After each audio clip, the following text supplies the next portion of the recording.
Muy buenas noches, estimados participantes. El Portal Jurídico de Leyes le da la más cordial bienvenida una vez más a una nueva sesión en el curso de especialización en regulación del mercado de valores, un curso el cual está siendo organizado por el Portal Jurídico de Leyes en colaboración con el Grupo de Estudios de Derecho Corporativo de la Universidad Nacional Federico Villarreal. Asimismo, contamos con el auspicio del Estudio Jurídico Osorio Asociados, como también de la Consultoría Bordes, y asimismo contamos con el respaldo de diversas instituciones como lo son la institución Juxta Leyes, Blog Legal, Lex Academy Perú, la institución LexCorp, Integración Económica y el Diario del Abogado. El día de hoy, 13 de septiembre, continuando con las exposiciones, contamos con la grata participación de dos expositoras, iniciando primero con Mercedes Fernández, que en el día de hoy nos hablará de un tema muy interesante, el cual está denominado abuso de mercado. Para conocer un poco de quién es Mercedes Fernández, ella labora en AI Law y es docente del taller de mercado de valores, asimismo miembro del consejo directivo de la maestría de banca y finanzas de la Pontificia Universidad Católica del Perú. Magíster en Derecho por la Escuela de Leyes de la Universidad de Columbia en USA, con un diplomado en Foundation of American Law en la Escuela de Leyes de la Universidad de Georgetown en Estados Unidos. Además, fue becaria de Fulbright. Asimismo, se ha desempeñado como socia en el estudio Muniz, Foreign Associate of Foxcroft Rose LLP en New York y analista legal de la Comisión Nacional Supervisora de Empresas y Valores, hoy conocido como la Superintendencia del Mercado de Valores. Asimismo, cuenta con más de 23 años de experiencia brindando asesoría corporativa legal y regulatoria, con énfasis en financiamientos nacionales e internacionales, transacciones de mercado de valores, financiamiento de proyectos, procesos de ofertas públicas y privadas de valores mobiliarios, entre otros.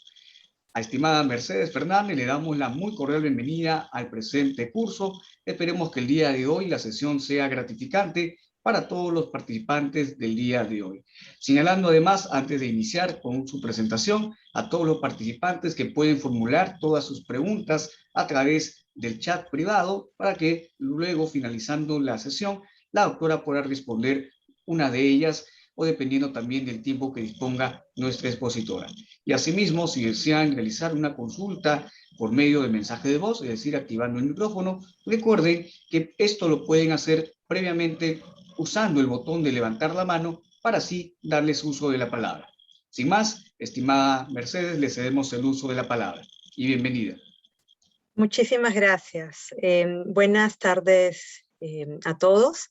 Les agradezco muchísimo el estar presentes en esta exposición, que me gustaría más que sea un intercambio de opiniones, ¿no? Porque lo que les he traído es un poco de lo que dice la legislación acerca de abuso de mercado. En un momento voy a ponerlo en modo presentación, pero también les he traído unos casos que han ocurrido en nuestro país, y que me gustaría que ustedes conozcan para efectos de un poco conversar y discutir acerca de aquello que puede ser considerado abuso de mercado en nuestro país, ¿no? Bajo nuestra legislación.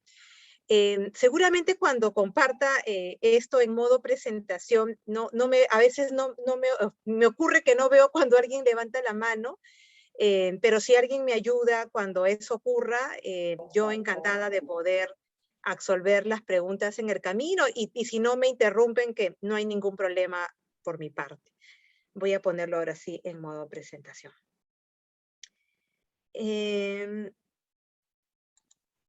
Ok, ahora sí.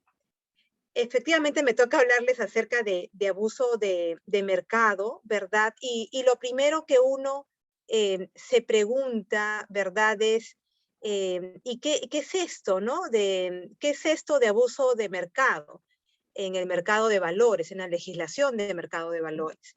Y ahí para poder hablar de ello, lo primero es conocer qué es lo que dice nuestra legislación acerca del principio de transparencia, que seguramente ya lo han visto en otras charlas o en otras clases, pero es la base sobre la cual se construye lo que significa abuso de mercado, ¿no? Y entonces, si lo vemos de esa forma, lo que dice nuestra legislación acerca del principio de transparencia se ha dividido en dos, ¿no? Lo que es transparencia en información y lo que es transparencia de las operaciones. Y lo que es transparencia de la información es que toda información relevante, ¿verdad?, se encuentre a disposición del público en general de manera suficiente, oportuna y en igualdad de condiciones. Y luego, respecto de transparencia de las operaciones, es que se lleve a cabo una correcta formación de precios de los valores en el mercado. Es decir, toda la legislación de mercados de valores está construida sobre esta base, sobre la base de que todos debemos tener la misma información acerca de los valores que se están transando en el mercado.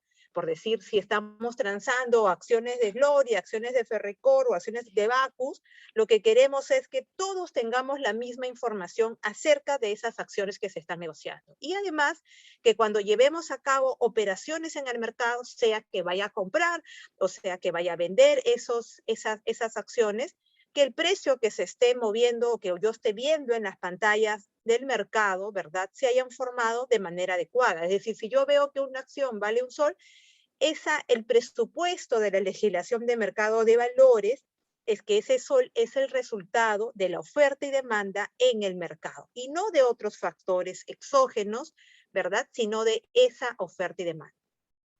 ¿Por qué es importante la transparencia, verdad?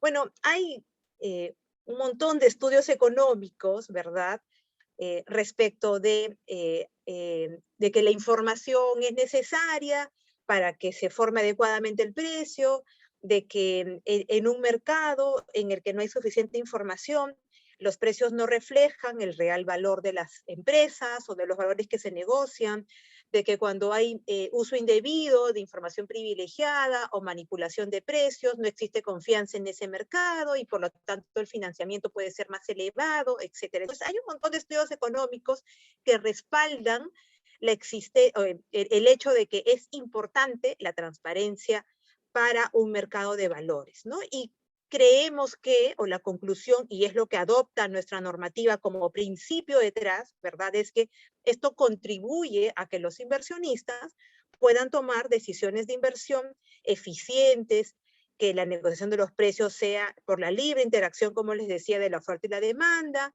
de que las prácticas manipulativas menoscaban, ¿verdad?, del rol de los mercados financieros, y que se impide la existencia de un mercado equitativo, eficiente y transparente. Digamos que ese es el presupuesto detrás de toda la normativa de mercado de valores. A partir de ello, ¿verdad?, existen ciertas prohibiciones en la ley del mercado de valores, ¿verdad?, acerca de el uso indebido de información privilegiada, por un lado, y por otro lado, tenemos un artículo, que es el artículo 12 de la Ley de Mercados de Valores, que lo que hace es prohibir ciertas conductas, ¿no? Ciertas situaciones que luego en el reglamento de abuso de mercado, que así se llama, ¿verdad?, lo que nos dice es que se considera como abuso de mercado justamente el uso indebido de información privilegiada y estas conductas como puede ser la manipulación de precios y estas conductas prohibidas en el artículo 12, ¿no? Este reglamento que emite la Superintendencia de Mercado de Valores, que es el reglamento de abuso de mercado, lo que pretende es dar mayor predictibilidad acerca justamente de lo que se entiende por información privilegiada, de lo que se entiende por conductas prohibidas en lo que se refiere a manipulación de precios, a efectos de que el mercado sepa, ¿no?, ¿Qué exactamente es manipulación de precios? ¿Qué exactamente son estas conductas que están prohibidas y que se entienden como manipulación? Ok, entonces vamos por la primera categoría de lo que significa una de las conductas prohibidas dentro de lo que se considera abuso de mercado, que es el uso indebido de información privilegiada, ¿no? Como yo les decía, una de las pequeñas patitas dentro del principio de transparencia es la existencia de información, ¿no?, la transparencia en la información. Y el presupuesto, ¿verdad? En cuanto a información, es que todos tengamos información oportuna, veraz, en igualdad de condiciones. Entonces, ya como ustedes seguramente saben, dentro de toda la legislación de mercados de valores, en lo que se refiere a transparencia en la información, hay una serie de obligaciones acerca de la información que debe presentar un emisor en el mercado de valores. Por ejemplo, ¿no? Si yo fuese la empresa Ferricorp o Gloria o Bacus, ¿no? Y tengo mis acciones comunes listadas en la Bolsa de Valores de Lima. ¿Qué información tengo que presentar? Hay una serie de regulación que me dice qué tengo que presentar. Información financiera, información de grupo económico, información acerca del cumplimiento de los principios de gobierno corporativo, memorias anuales. Me parece que hay algo en el chat. Ah, perdón, sí, solamente quería saber que no se me haya pasado una pregunta. Y luego, ¿verdad? También tenemos toda la legislación acerca de hechos de importancia, es decir, cada vez que ocurre algo importante en mi empresa, lo tengo que informar. ¿Cuándo tengo que informarlo? En el día, y eso se considera hecho de importancia. Toda esta legislación contiene la forma en que debe presentarse, qué debe presentarse y cuándo debe presentarse. ¿Okay? Pero hay cierta información, ¿verdad?, que va discurriendo, como ustedes comprenderán, al interior de una empresa, ¿verdad?, que yo puedo tener acerca de una operación, ¿verdad?, o los negocios, o los resultados, o algo que estamos todavía evaluando, ¿verdad? Y esa información, en principio, seguramente alguna de ellas, la que califique como hecho de importancia, la debo comunicar. Sin embargo, la propia reglamentación de hechos de importancia nos dice que alguna de ellas se puede mantener en reserva y esa información se considera información reservada, pero claro, la debo informar igual a la superintendencia, no al mercado, pero la superintendencia ya conoce de esa información un poco para vigilar cómo se va moviendo el mercado, ¿verdad? Y entonces existe todo esto que llamamos información privilegiada. ¿Qué es información privilegiada? Y dice, es cualquier información referida a un emisor, a sus negocios, a uno o varios valores, ¿verdad?, que no ha sido divulgada al mercado. Es decir, el mercado no conoce de esa información. Podría ser información reservada, ojo, es decir, ya se informó a la superintendencia, no al mercado, por eso es no divulgada al mercado, pero también podría ser otra que yo no creo que califica todavía como hecho de importancia, por lo tanto no ha sido informada como reservada, pero está discurriendo al interior del emisor entre sus gerentes o directores, se está pensando, evaluando, qué sé yo. Y dice, y cuyo conocimiento público, por su naturaleza, sea capaz de influir en la liquidez, el precio o la cotización de los valores. Comprende, es decir, no es solo, pero comprende la información reservada y aquella que se tiene de la enajenación, por ejemplo, de operaciones como una OPA o alguna venta importante que pueda querer efectuar un inversionista institucional en el mercado, y como les decía, también aquella referida a las ofertas públicas de adquisición. Es decir, no solamente es aquella generada al interior del emisor, por ejemplo, ¿no? Estamos evaluando, reestructurar nuestro grupo, es probable que estemos mirando una potencial escisión o fusión de algunas empresas del grupo, creemos que sí, algunas de ellas podrían ser importantes y podrían influir en la liquidez o el precio de una de las acciones que es la lista, de una de las empresas que es la que está listada, porque es posible que ésta se cinda o es posible que ésta reciba algún bloque patrimonial, ¿verdad? Y por lo tanto, esa información, por las características que tiene, podría ser considerada información privilegiada. Y la tengo, ¿verdad? Y esa información se ha generado al interior del emisor o de su grupo. Pero también podría ocurrir que yo tengo, ¿verdad?, un gran paquete de acciones en una empresa que está listada. Imagínense, yo tengo el 55% y estoy pensando, no digamos 55% porque seguramente por ser el accionista de control ya lo tendría, se presume que lo conoce el emisor, pero digamos que no tengo un 25%, ¿no?, que es un monto importante en una empresa listada. Y entonces uno ahí diría, esa información de que yo voy a vender ese paquete importante es también información que es capaz de influir en la liquidez o en el precio o en la cotización de esos valores, ¿verdad? esa información también es considerada información privilegiada. ¿Ok? ¿Y cuáles son las prohibiciones? Porque no se prohíbe que exista información privilegiada. La información privilegiada siempre está, va a existir, ¿verdad? Pero ¿cuáles son las prohibiciones? Las prohibiciones son revelar o confiar esa información.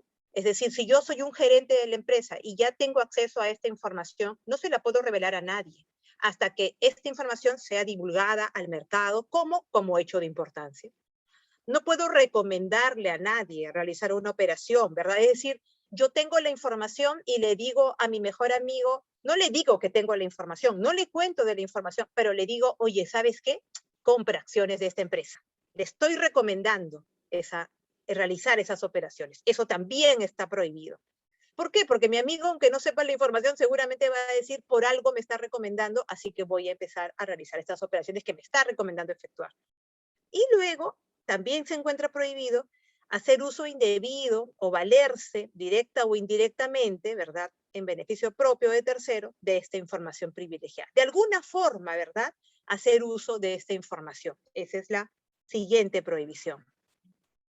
Eso es el mundo de información privilegiada. Hay casuística de todo tipo. Ahora vamos a ver más adelante un caso para que lo puedan tener en contexto, pero hay de todo, ¿no? Si, por ejemplo, yo trabajo en una empresa y dejaron en la fotocopiadora y justo está ahí el contrato que era importante, yo tengo, estoy sujeto, ¿verdad?, a esta prohibición de hacer uso indebido de información privilegiada. Sí, está prohibido de hacer uso de información privilegiada. Todos nos encontramos prohibidos. Si hemos tenido acceso a información privilegiada, todos tenemos prohibido revelar la información, recomendar realizar operaciones, o yo mismo, ¿verdad?, hacer uso de esa información efectuando alguna operación. La normativa de mercado de valores contiene ciertas presunciones, ¿verdad? La propia ley dice en quienes se presume que tienen información privilegiada, por ejemplo, directores, gerentes, accionistas de determinado monto, se presume que tienen acceso a esa información. Pero luego, en los otros casos, en los que no haya una presunción, ¿verdad? Si la superintendencia prueba que esas personas tuvieron acceso a la información, entonces van a tener que estas personas seguramente ser sancionadas si hicieron uso indebido de esa información. Entonces, eso es lo que se sanciona. Para que esté claro, en lo que se refiere a información privilegiada, se sanciona no tener la información privilegiada, no, eso no se sanciona, sino hacer uso indebido de la información privilegiada. Entonces, eso es en cuanto a transparencia de la información, además de toda la normativa sobre cuándo se divulga la información, cómo se divulga la información, qué información se debe divulgar, además está todas estas prohibiciones acerca de uso indebido de información privilegiada. El uso indebido de información privilegiada se considera abuso de mercado. ¿Qué tenemos además? Luego, en lo que se refería a transparencia de las operaciones, ¿verdad? Yo les contaba que existían todas estas prohibiciones que contiene el artículo 12 de la Ley de Mercado de Valores, ¿verdad? Respecto de qué transacciones, o sea, qué prácticas no se pueden llevar a cabo en el mercado. Y lo que dice el artículo 12, y estas son las prácticas a las que se refiere el artículo 12 de la Ley de Mercado, es, por ejemplo, el proporcionar señales falsas o engañosas respecto de la oferta o demanda de un valor. Y dice a través de transacciones, propuestas o transacciones ficticias que pretendan que subir o bajar el precio, incrementar o reducir la liquidez, fijar o mantener el precio de un valor, ¿verdad? Esas prácticas están sancionadas. ¿Qué se considera como transacción ficticia? Lo que dice la normativa es aquellas en las que no se produce una real transferencia de un valor, de derechos sobre ellos, ¿no? O en los que aún cuando hay una transferencia efectiva no se ha producido el pago de una contraprestación. Eso se considera transacción ficticia. Todo suena muy amplio, ¿verdad? Y vamos a ver que en estas categorías todo suena muy amplio. Luego dice, transacciones, ¿qué más está prohibido, verdad? Efectuar transacciones o inducir a la compra o venta de valores por medio de cualquier acto, práctica o mecanismo engañoso o fraudulento. ¿Qué se considera como un acto, una práctica o un mecanismo engañoso o fraudulento? Bueno, está todavía así de amplio en la normativa. Ya vamos a ver por qué más adelante. También se encuentra prohibido brindar información falsa o engañosa sobre la situación de un valor, los instrumentos, sus negocios, ¿no? Y dice, esto incluye propagar un rumor, noticias falsas a través de cualquier medio, incluido el Internet. Eso también se encuentra prohibido. Por último, ¿verdad? También está prohibido bajo el artículo 12 que los directores, funcionarios y trabajadores de las bolsas adquieran o transfieran valores o instrumentos a menos que obtengan una autorización. Por ahora nos vamos a centrar en las tres primeras categorías, la de proporcionar señales falsas o engañosas, a través de transacciones, por ejemplo, ficticias, inducir, o sea, el utilizar un mecanismo que pueda ser engañoso o fraudulento, el brindar información falsa, todo ello se encuentra prohibido bajo nuestra legislación. También, dice la normativa, ¿verdad? Se encuentra prohibida, y esto es lo que llamamos manipulación de precios, que lo habíamos visto en el anterior, proporcionar directa o indirectamente señales falsas o engañosas, que lo vimos en la parte anterior, y dice a través de transacciones ficticias o difusión de información falsa o engañosa. Todo esto se considera manipulación de precios, ¿ok? Y la manipulación de precios es otra de las categorías, como lo que vimos de uso indebido de información privilegiada, es otra de las categorías dentro del abuso de mercado, ¿ok? Algunos ejemplos que señala el reglamento de abuso de mercado, porque el reglamento contiene algunos ejemplos de qué puede ser manipulación de precios, ¿verdad? Y ojo, son ejemplos, la lista es solamente enunciativa, no es limitativa, entonces nos dice, ¿qué puede ser considerado? Incrementar, reducir o fijar la cotización de cierre de un valor, el precio, el volumen, ¿no? Mantener la cotización de un valor, establecer un nuevo precio. Todos estos ejemplos aparecen en el reglamento de abuso de mercado. ¿Qué más nos dice? Instruir órdenes, ¿no? De compra o venta por una cantidad significativa por un tiempo corto, ¿no? Como para que no sean ejecutadas, pero por ejemplo, como para decirle al mercado, hay alguien interesado en estos valores y en una cantidad importante. O sea, estoy dando señales al mercado equivocadas, o sea, el mercado puede pensar, oye, no, sí, hay alguien interesado en esta cantidad, y no es cierto, porque las he puesto en un momento en el que sé que no va a haber nadie que pueda cerrar conmigo una transacción, ¿no? Diseminar otra vez información falsa o engañosa, elaborar, ¿verdad? Y difundir directa o indirectamente opiniones o recomendaciones sobre un valor, ¿verdad? Yo aparezco pues como el especialista y digo, sí, comprar las acciones de tal empresa sería una excelente inversión en el mercado, cuando no es cierto, ¿verdad? Todo eso está prohibido. Y antes de entrar a los casos prácticos, ¿verdad? Ustedes verán y dirán, ¿qué es todo esto? ¿No? O sea, todo esto parece muy como gaseoso, y es cierto, así es, como en el caso de la manipulación de precios, están dados, ¿verdad? Los ejemplos, las definiciones, ¿por qué? Porque quiero tratar de captar todo lo que pueda, es decir, yo no tengo toda la casuística el día de hoy, se han puesto ejemplos en el reglamento, y la superintendencia hace bien en poner ejemplos, pero al día de hoy, y ustedes lo saben muy bien, por los jóvenes que son seguramente cómo el mercado va discurriendo, ¿no? Cómo los tiempos van cambiando, cómo lo que antes podía ser una práctica prohibida ahora se realiza a través de 1000 plataformas, el internet, ha cambiado nuestro mundo, y entonces es muy difícil decir esta lista es taxativa y estos son los casos. No, no hay lista taxativa. Las definiciones son amplias, justamente para poder coger lo más que pueda. Vamos a ver algunos casos prácticos que yo creo que les van a ayudar muchísimo a ver cómo puede ser el uso indebido de información privilegiada y cómo pueden ser algunos casos de manipulación de precios.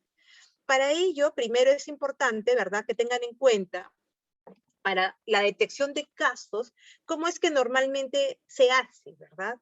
En primer lugar, lo que hace los reguladores, ¿no?, es comparar la tendencia en el precio de un valor con relación a su comportamiento. Es decir, por ejemplo, la acción ha venido valiendo un sol, ¿verdad?, en el tiempo, estos últimos días, y de pronto ahora la acción vale 2 soles, pero eso no se corresponde ni con lo que está ocurriendo en el mercado, ni lo que está ocurriendo en el sector, ni con otros valores comparables. Por ejemplo, sube la acción de una minera de pronto a 2 soles. Oye, ¿ha habido alguna noticia que justifique ello? No. ¿Ha subido el precio de los minerales? No. ¿Se ha anunciado algo en el sector? No. ¿Hay otras mineras a las que les ocurre lo mismo? No. Bueno, puede ser que algo más esté ocurriendo, ¿verdad? Y por eso decía más adelante, se evalúa si existe información que respalde esa tendencia. Se evalúa además quiénes son las partes involucradas en esas transacciones, si por ejemplo son vinculados entre ellos, si las SAP tienen alguna participación activa en esas operaciones. Se evalúa si estos participantes tendrían algún incentivo en que el precio esté subiendo o bajando, ¿verdad? Y se evalúa el accionar del investigado, si es que esto es repetitivo, si hay un patrón de comportamiento, ¿verdad? Veamos ahora sí, primer caso. Este es un caso que ocurrió hace algunos años de uso indebido de información privilegiada por parte de funcionarios de salud, ¿verdad? Ustedes saben que tenemos algunas entidades públicas que cuidan, ¿verdad? Que custodian fondos, igual por ejemplo que en el caso de las AFP, ¿verdad? O que las sociedades administradoras de fondos, o que la propia ONP, ¿no? Todas ellas custodian fondos y lo que hacen con esos fondos es invertirlos, no los mantienen o no deberían mantenerlos, ¿verdad? En caja, debajo del colchón o en una cuenta bancaria. La idea es que los inviertan para que esos fondos puedan ganar, esperemos, en el mercado, ¿verdad? Bajo determinadas reglas que cada uno de estos grandes inversionistas pueda tener. Entonces, hay ciertos equipos, que son los equipos de inversiones, es decir, que son los que deciden cuándo voy a salir a comprar, cuándo voy a salir a vender, ¿verdad? Y lo que se detectó en este caso es a un grupo de funcionarios de salud que, ¿verdad?, revelaban, ¿verdad?, información hacia sus relacionados, ¿ok?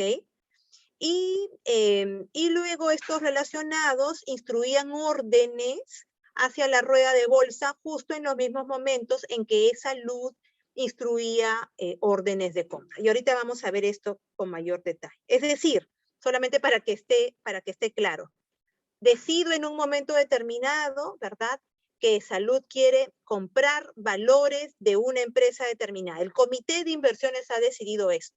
¿Y qué es lo que ocurre en la bolsa? Que estos señores relacionados salen también justamente a la bolsa a vender sus valores a un precio que probablemente es mayor el de mercado.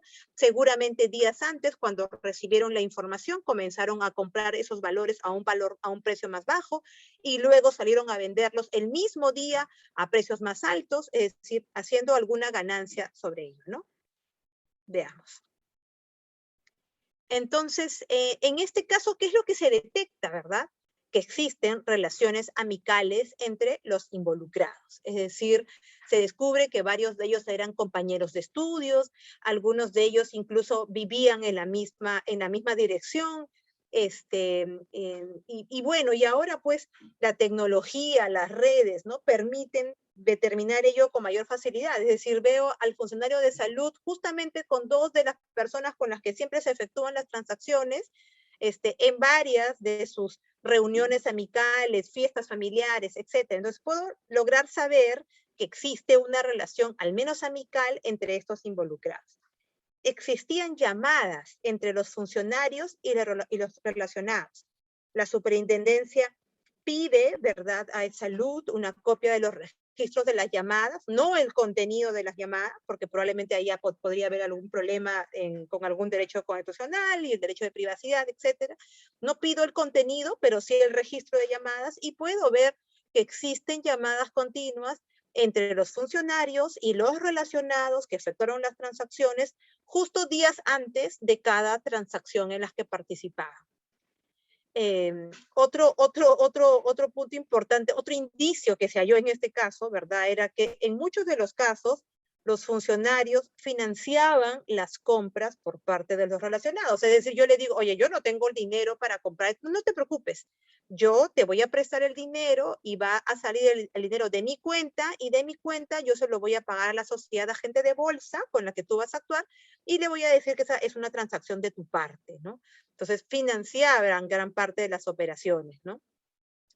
Un elevado porcentaje de las ventas efectuadas, ¿verdad?, por las personas relacionadas fueron justamente compradas por Esalud.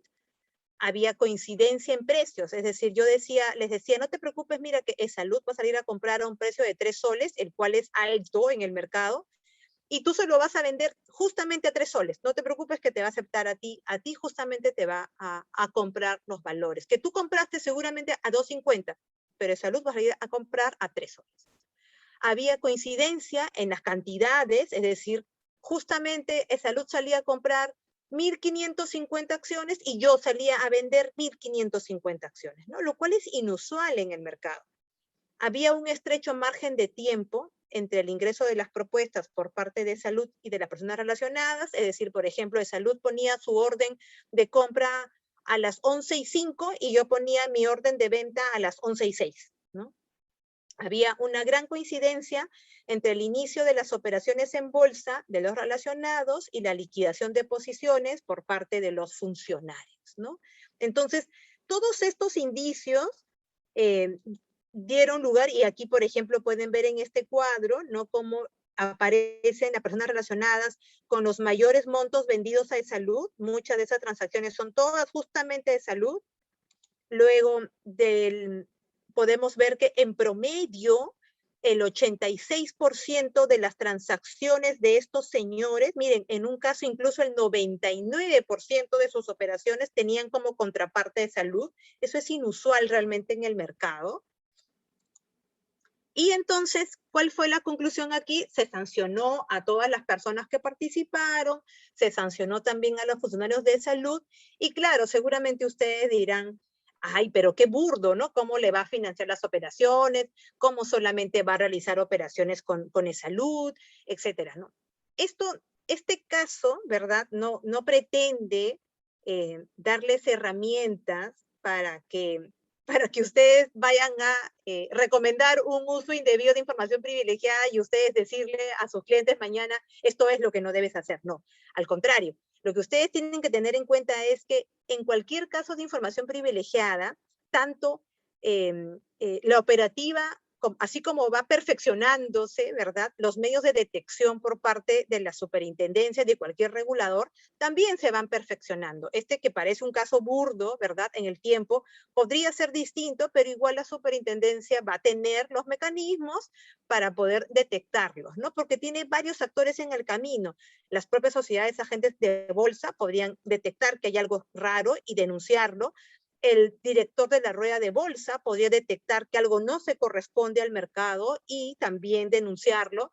Y luego, claro está, los propios operadores en el mercado, que podrían ver que, oye, hay operaciones que se están llevando a cabo y que no corresponden a lo que está ocurriendo en la rueda, y sin embargo en este caso es como extraño, ¿no? Es decir, si Salud pone una orden de compra en un segundo y se la vende y alguien vende al segundo siguiente, yo voy a decir, oye, yo no tuve ni oportunidad de mirarlo en la pantalla, hay algo raro ahí y hay alguien que probablemente tenía información privilegiada. Y la información privilegiada en este caso era las decisiones que tenía este inversionista institucional, porque como vimos en la definición, cada vez que alguien que es un inversionista importante, un institucional, toma decisiones de inversión o desinversión, esa información también es considerada privilegiada.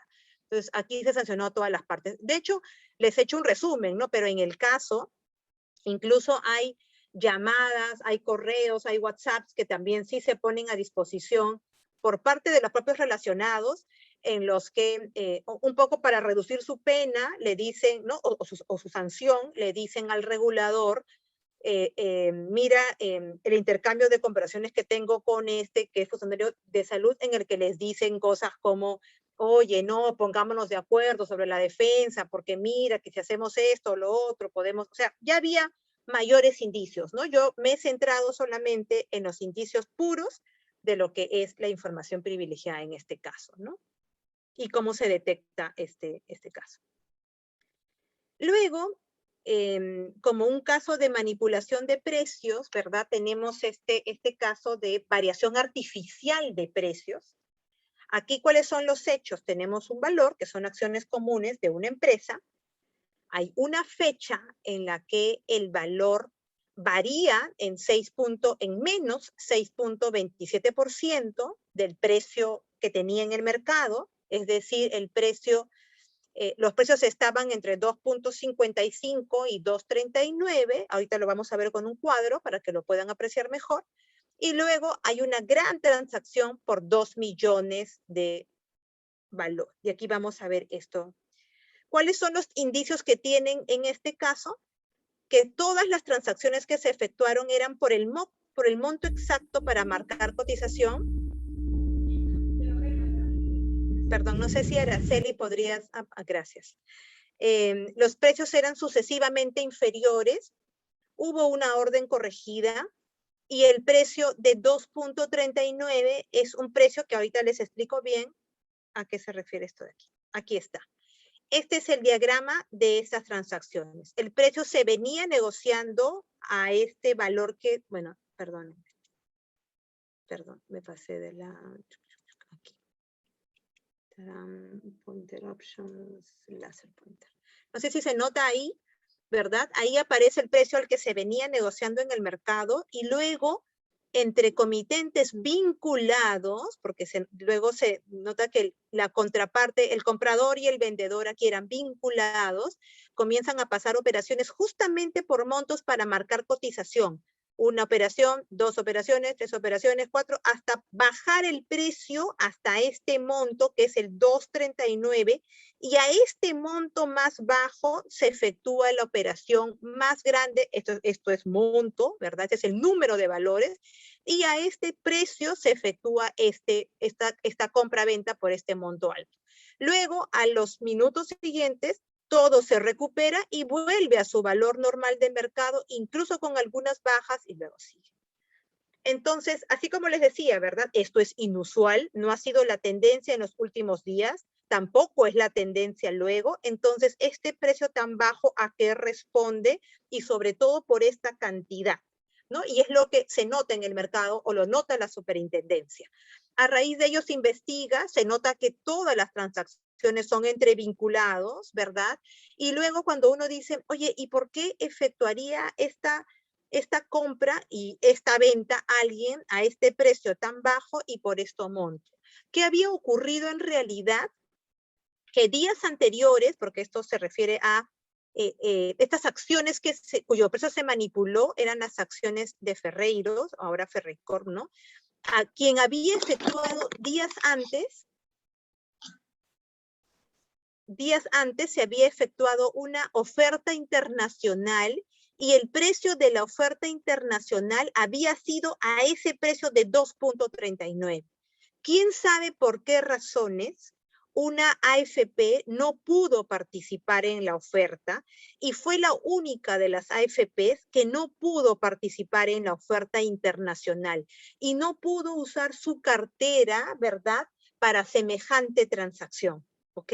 Semejante importante transacción, porque se habían vendido acciones a 2.39 cuando su valor en mercado era mayor. ¿Se dan cuenta? Y entonces, pero una de sus vinculadas, una vinculada a esa AFP, sí había logrado comprar valores a esa transacción y no las necesitaba para su cartera. Entonces, ¿qué hace? Se la transfiere a ese precio para que la AFP también pueda mostrar en su portafolio que compró las acciones al precio de la oferta internacional de 2.39, aunque ya el precio de la acción estaba alto. Es decir, todas las AFPs estaban diciendo, mira, qué excelente, hemos comprado esta acción a 2.39 cuando ahora se negocia a 2.55, menos esta. Entonces, ¿qué hicieron? Manipularon precios para poder luego comprar a ese mismo precio bajo y luego también mostrar su cartera con ese beneficio, ¿no? Ese es otro caso de manipulación. Luego tenemos otro caso de manipulación, ¿verdad? Que se da con acciones del trabajo. La variación es hacia abajo también, hacia 6.98%, diferentes fechas, otra vez por montos mínimos para alcanzar la cotización.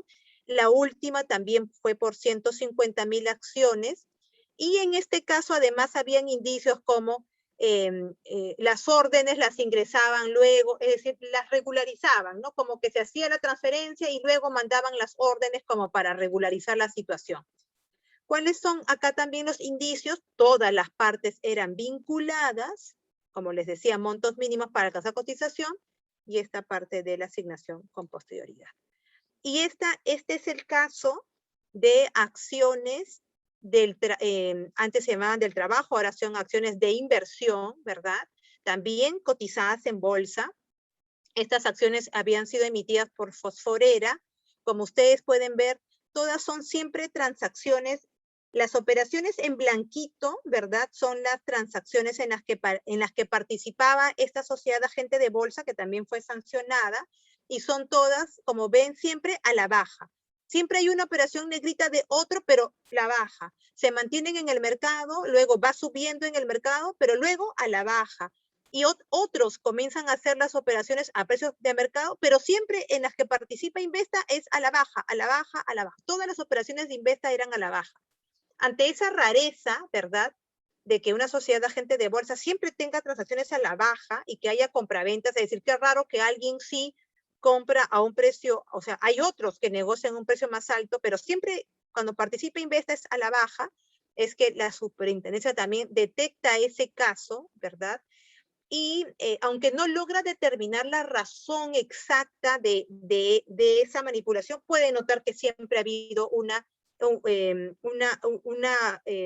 realización de transacciones siempre hacia la baja. Una de las potenciales razones podría ser que hayan estado pensando las partes que además eran relacionadas al emisor, ¿verdad? Hayan estado pensando bajar el precio con el objeto de luego excluir los valores de Fosforera, ¿no? Porque al excluir los valores de Fosforera, la obligación es de efectuar una oferta pública de compra, pero si voy reduciendo el valor, el precio de esa oferta de compra iba a ser más bajo de lo que venía siendo en el mercado, ¿no? Que siempre era más alto. Esa podría haber sido una potencial razón por la cual efectuar esas transacciones.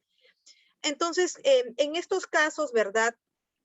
La sociedad agente de Bolsa Investa, ¿no?, indicó que ella desconocía por qué se había efectuado estas transacciones, ¿verdad? Pero todas estas empresas eran en realidad relacionadas, habían vinculaciones. Entonces lo que dice la superintendencia es, ese argumento de desconocer las intenciones de propiciar una evaluación artificial se ve desvirtuado por el hecho de saber que había siempre una coincidencia en la cantidad de acciones que serían transferidas.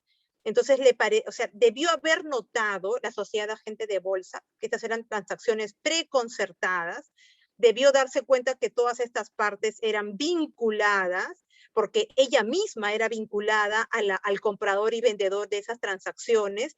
Entonces, debió haber pues notado que sí existía esta evolución artificial de precios a la baja, ¿no?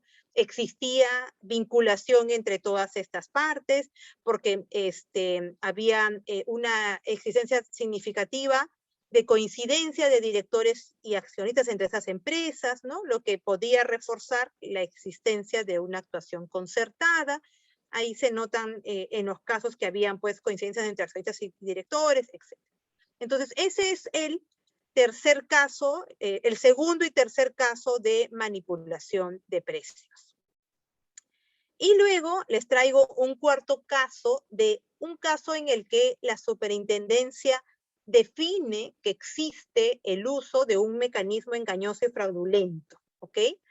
Y en este caso, lo que la superintendencia nota es que entre estos años, 97 y 98, había una sociedad agente de bolsa que tenía a su cargo el 59% de la deuda total pendiente de vencimiento de la mesa.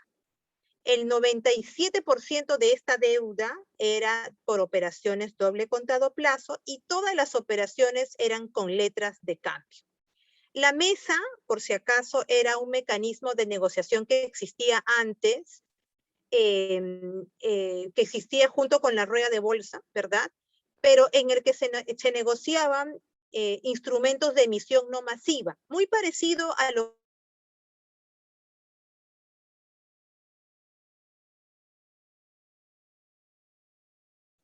y un doble contado plazo es también, funciona igual que una operación, bueno, no igual porque no tiene ciertas garantías, pero era una operación que funcionaba igual que el reporte, que la operación de reporte, ¿ya?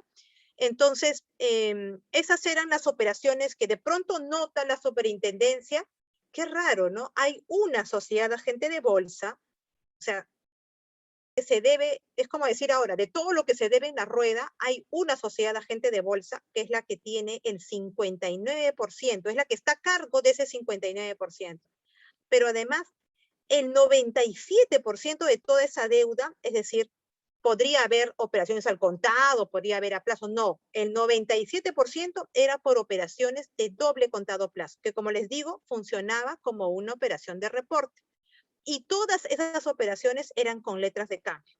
Cuando la superintendencia entra a investigar, ¿verdad?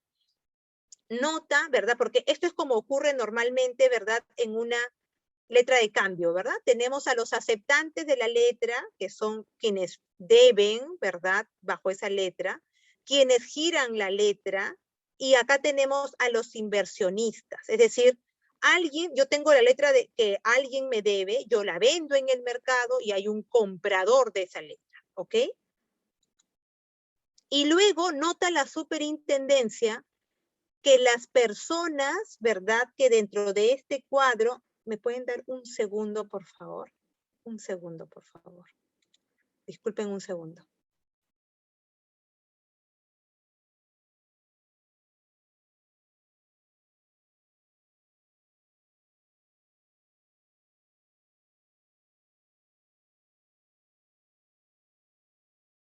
Y ahora sí. Perdón.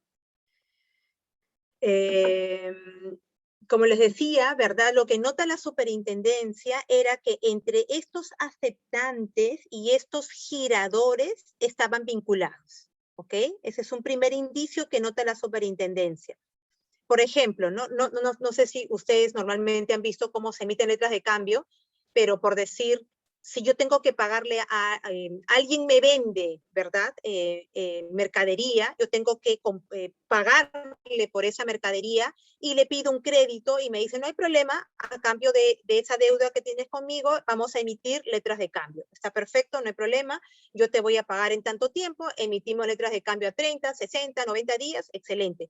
Si estas dos partes son vinculadas, no es que exista de por sí un problema, pero lo primero que nota la superintendencia es todas estas partes tienen en Perú, porque algunas de estas inclusive estaban en el extranjero, pero lo que nota la superintendencia era que tenían coincidencia de representantes en el Perú, que algunas de ellas tenían el mismo representante, misma dirección, todas llevaban la misma contabilidad, era como extraño, ¿no? O sea, se supone que estas son operaciones comerciales. Yo normalmente no tengo la misma operación comercial con todas las empresas a las cuales yo les he aceptado letras, ¿no? Y otra vez, el vendedor no siempre le vende solamente a su vinculada. Pero eso es lo que nota primero la superintendencia, ¿verdad? Luego nota que la emisión de los valores era como sistemática. Es decir, cada vez que, por ejemplo, logra la sociedad agente de bolsa tener a un comprador en una operación a 90 días, en ese momento se emiten las letras a 90 días. Es decir, no había una operación comercial en realidad, no había una operación de compra-venta que sustentara la emisión de esas letras. Nota, además, en los estados financieros de todas las empresas que no habían operaciones, no habían ventas comerciales, es decir, en los estados financieros de quien supuestamente acepta, o sea, de quien supuestamente ha girado las letras, no veo la operación de venta de mercadería o de algo que tenga como sustento esa letra, ¿no? Entonces, qué raro, ¿de dónde provienen todas esas operaciones? ¿Ok?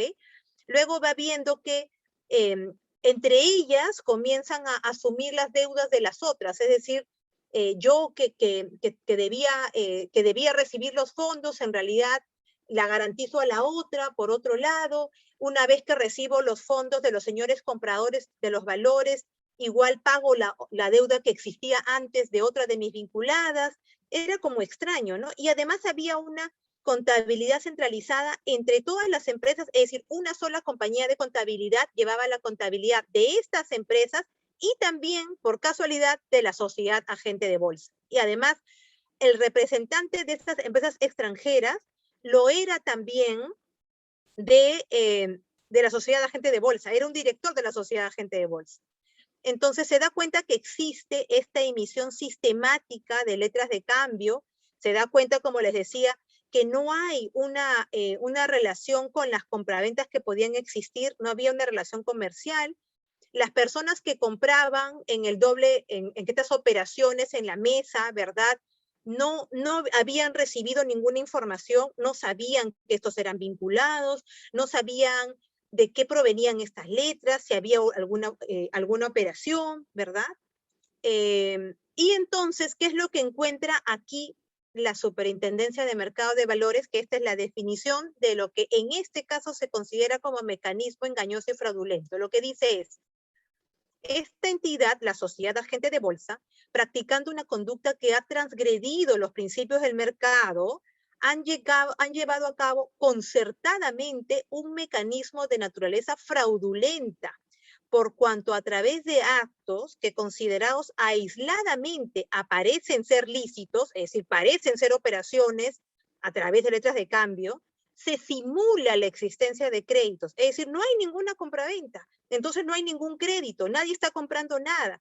Y esos créditos simulados, que no existen, luego son transferidos en el mercado de valores. Es decir, yo le digo, oye, mira, yo tengo esta letra de cambio, te la vendo en el mercado de valores, alguien la compra diciendo, genial, sí, alguien me va a pagar porque esa operación existe, pero no hay ninguna operación detrás, no hay ninguna compraventa, no hay flujo, en realidad están ruleteando mi dinero entre todas estas empresas, haciéndome creer que existe una letra de cambio, que existe una operación que sustenta la letra de cambio cuando no existe nada, y lo único que están haciendo es captar fondos en el mercado de valores, es una captación primaria.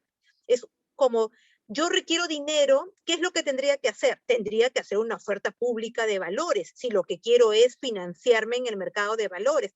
Y tendría que decirle a estas personas en el mercado de valores, oye, yo soy esta empresa, requiero este financiamiento, ¿para qué lo requiero? Pero como seguramente son empresas que no tienen actividad, que no saben cómo, no hay otra forma en que puedan captar dinero en el público, simulan la existencia de letras de cambio, simulan la existencia de operaciones, las venden en el mercado aparentando que existen y captan de esa forma dinero del mercado. Luego, cuando ya tengo el dinero y tengo que pagarle al inversionista por la inversión que hizo, le devuelvo con el dinero de otra empresa. Se van prestando entre ellas. El poco dinero que van recibiendo lo van pasando de una empresa a otra. Y claro, en algún momento esto se puede romper y entonces este sistema de ruleteo, ¿verdad? En algún momento puede romperse. Pero lo que dice la superintendencia es, esto es prohibido, porque lo que tendrías que haber hecho es una oferta pública primaria. Tendrías que haber obtenido los fondos por medios y procedimientos del mercado de valores, que hubiese sido con un prospecto informativo, habrías registrado los valores. Esto, en cambio, carece de transparencia. Y esta conducta es también sancionable. ¿Okay? Entonces, lo que yo les he querido traer, ¿verdad? Más allá de hablar de lo que dice el reglamento o la ley, ¿verdad? Que seguramente ustedes lo pueden leer, mañana la ley puede cambiar, el reglamento también puede cambiar.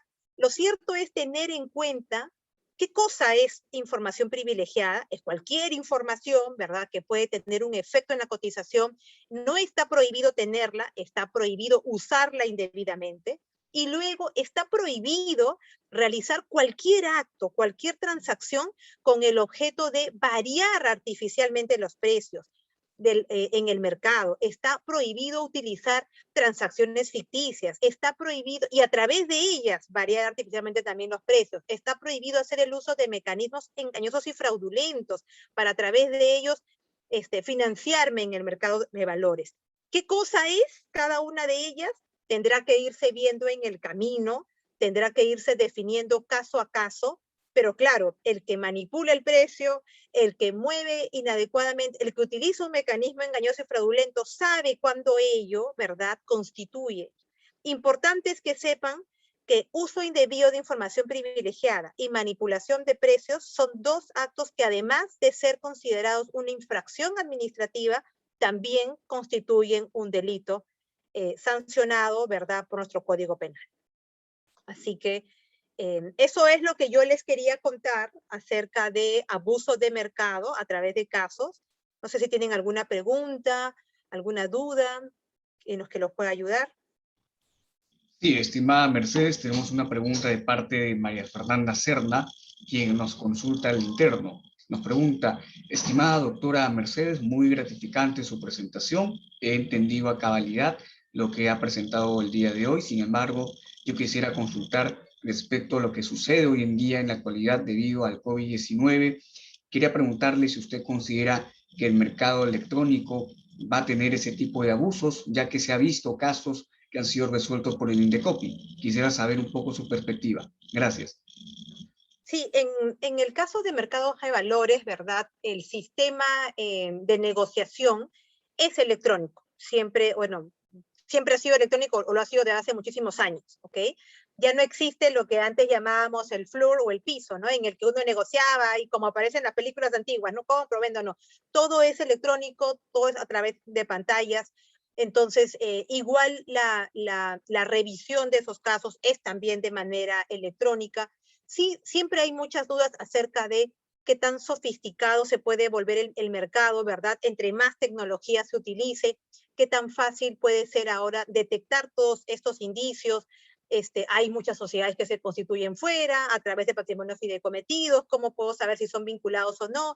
Y bueno, la normativa también ha ido pues migrando hacia la detección, ¿no? Ahora tenemos que revelar quiénes son beneficiarios finales, las transacciones tienen que ser bancarizadas, entonces hay mucho más facilidad de poder detectar alguna de estas actividades. Yo creo que siempre el mercado, igual que los infractores, siempre nos vamos sofisticando en el camino, ¿verdad? Pero lo que hay que tener en cuenta en todo caso es lo que está detrás, ¿no? El principio, el estándar, qué es lo que está prohibido, qué es lo que no debería ocurrir. Hasta hace unos tiempos, por ejemplo, en las ofertas públicas, solamente se podía hacer si el valor se registraba en el registro público de mercados de valores. De pronto surgen todas estas plataformas, es imposible detectar todo, se regula el crowdfunding justamente porque no se puede pues evitar que esto siga migrando, que esto siga ocurriendo, pero igual en el mundo, ¿verdad? La prohibición es esta. No se puede hacer uso de información privilegiada o insider trading, no se puede manipular precios por ninguna forma, por eso es tan amplia la definición, por ninguna forma, por ningún mecanismo, todo ello está prohibido. Sí, buenas noches. Hola, ¿qué Sí, tal? doctora, buenas noches. Me había una pregunta. Bueno, primero, agradecerle la exposición bastante ilustrativa. Y segundo, ¿qué relación hay entre estos casos de infractores, hechos ilícitos o delitos que ocurren en la sociedad de bolsa? ¿Qué relación hay entre estos hechos y la función de un oficial de cumplimiento? ¿No hay manera de prevenir eso? Sí, claro que sí. De hecho, el reglamento de abuso, ¿verdad? Prevé que todas las sociedades que participan en el mercado de valores, desde los emisores, las sociedades agentes de bolsa, todos tienen que tener un plan de prevención del abuso de mercado, sea respecto del uso indebido de información privilegiada, como sea respecto de la manipulación de precios. La idea es evitar desde todos los frentes existentes que alguien en su interior pueda hacer participar en alguna de estas actividades. Pero claro, siempre está, ¿verdad?, la posibilidad de que aunque yo tenga el plan, de aunque alguien, yo te haga charlas todos los meses acerca de qué es lo que está prohibido, siempre está la posibilidad de que alguien infrinja la normativa, ¿no? Y ante esa posibilidad es que justamente existe toda esta regulación para ejemplificar, para que las personas sepan, oye, por si acaso, esa actividad no está permitida. Eso se puede considerar manipulación de precios. Ahora, claro, yo podría atenuar mi responsabilidad si es que yo demuestro que realmente yo tengo el plan, lo he educado, etcétera, pero aún así mi representante, persona natural, cometió la infracción, podría atenuar mi responsabilidad, pero igual, o sea, esa persona es considerada mi representante en el mercado, ¿no? Y siempre está el riesgo reputacional. Por eso es muy importante lo que usted menciona, en el sentido de que el oficial de cumplimiento, ¿verdad?, en estas tareas, el que esté a cargo de este control interno, más bien de estas actividades, sea el que también esté capacitado para poder detectar y prevenir estas actividades al interior de todos los participantes en el mercado de valores, ¿no? Sí. Muchas gracias. De nada. Muchas gracias, doctora. Tenemos la última pregunta de la jornada. Tenemos la pregunta de Manuel, que nos dice: estimada doctora, ¿las sociedades emisoras y agentes de bolsa están obligadas a informar a sus directores y gerentes que estos tienen acceso a información o no es necesario, ya que se presume que deben saberlo al estar en la LMV, en la Ley de Mercado de Valores y en el Reglamento contra el Abuso del Mercado? Sí, eso es correcto. La propia normativa establece que todas estas sociedades que participan en el mercado de valores, incluidas los emisores, incluidas las sociedades agentes de bolsa, tienen que tener normas internas de conducta que tienen que darlas a conocer a los directores de la empresa, a sus gerentes, a sus trabajadores también, cada vez que ingresa alguien nuevo, ¿no? Por ejemplo, entra un nuevo director a la empresa, le tienen que dar a conocer toda esta normativa, le van a hacer firmar un cargo de que ya conoce la información, le van a dar charlas acerca de que ya ha sido capacitado en estos temas. Ahora, claro, no existe la ignorancia de derecho, ¿no? Es decir, la norma está y por lo tanto igual está obligado, pero la sociedad sí está obligada a dar esos pasos adicionales con el objeto de prevenir, ¿no? De controlar ese posible riesgo. Siempre puede ocurrir que un director igual haga uso indebido de la información y esa persona será sancionada. Se presume efectivamente que esa persona tiene información privilegiada, pero claro, él siempre puede romper la presunción si, por ejemplo, demuestra que esos días no participó en el directorio, si demuestra que en los días en que se discutió esa información, él estuvo hospitalizado, por ejemplo. Entonces, siempre puede él demostrar, si es que puede hacerlo, ¿verdad?, que no tenía acceso a la información privilegiada. Pero o sea, como él tiene la carga de la prueba, porque la presunción la tiene a favor la superintendencia, es el director quien tiene que probar que no tuvo acceso a la información. No es la superintendencia la que tiene que probar ese punto. Y eso es importante que lo tengan en cuenta. Muchísimas gracias, estimada Mercedes Fernández, por tan amable disertación y por responder las preguntas de nuestros participantes de parte del Portal Jurídico de Leyes, como también del Grupo de Estudios de Derecho Corporativo y de todas las instituciones que están apoyando el presente curso. Le queremos agradecer por su participación y de todas maneras queremos contar con usted en una siguiente oportunidad. Muchísimas gracias. Claro que sí. Les agradezco muchísimo. Gracias a todos. Y bueno, De Leyes tiene mi correo. Si alguien se quedó con alguna duda, siempre pueden escribirle a De Leyes y a través de ellos hacerme la consulta que tengan. Muchas gracias. Muchísimas gracias, estimada Mercedes. Estimados participantes, continuando con la presentación, con la sesión del día de hoy, vamos a continuar con Jacqueline Escobar, quien ya se encuentra presente en la sala el día de hoy. Ella nos va a hablar acerca de un tema muy interesante que es el crowdfunding, un tema sin duda de vital importancia hoy en día, que es una formalidad que se realiza a través del mundo jurídico. Pero antes de presentar a Jacqueline Escobar, vamos a hablarles quizás unas breves noticias, y es que en estos momentos, una vez finalizado la presentación de la doctora, vamos a pasar lo que sería el enlace de asistencia. Recuerden que la asistencia lo pueden realizar desde este momento hasta finalizar la sesión. Asimismo, les recordamos que todas las presentaciones, las diapositivas o todo el documento que se está presentando y compartiendo van a estar disponibles en el Drive del curso. Sin más, vamos a inicio con la presentación de Jacqueline Escobar, quien ya se encuentra con nosotros. Ella es experta Legal Tech en Fixmart y especialista en FinTech, de regulación financiera y mercado de capitales. Asimismo, es becaria en servicios financieros por la International Bar Association e eTech Scholarship Training Program. Cuenta además con especializaciones en Derecho financiero y mercado de valores por la Universidad del Pacífico, la Universidad ESAN y la Pontificia Universidad Católica del Perú.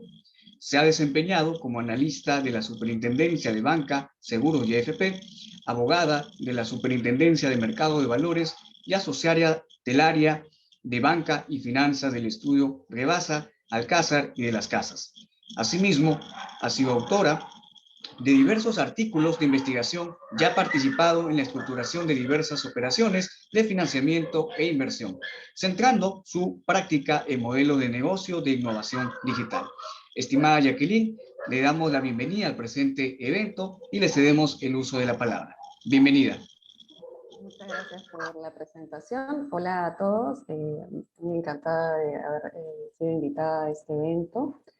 A ver, vamos a compartir que les tengo una presentación.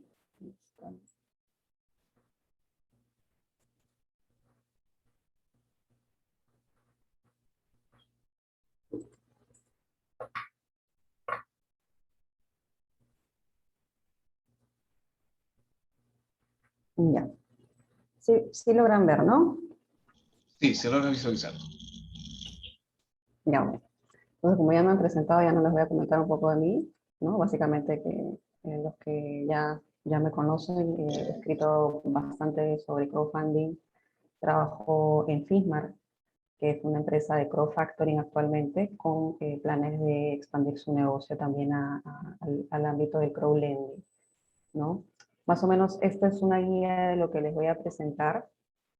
Y todavía sigue siendo el crowdfunding un tema del que hablar porque recientemente ha salido la regulación y de hecho recién tenemos a la primera empresa de crowdfunding que ha obtenido la primera autorización, que es la de organización, ¿no? Que es justamente FISMA.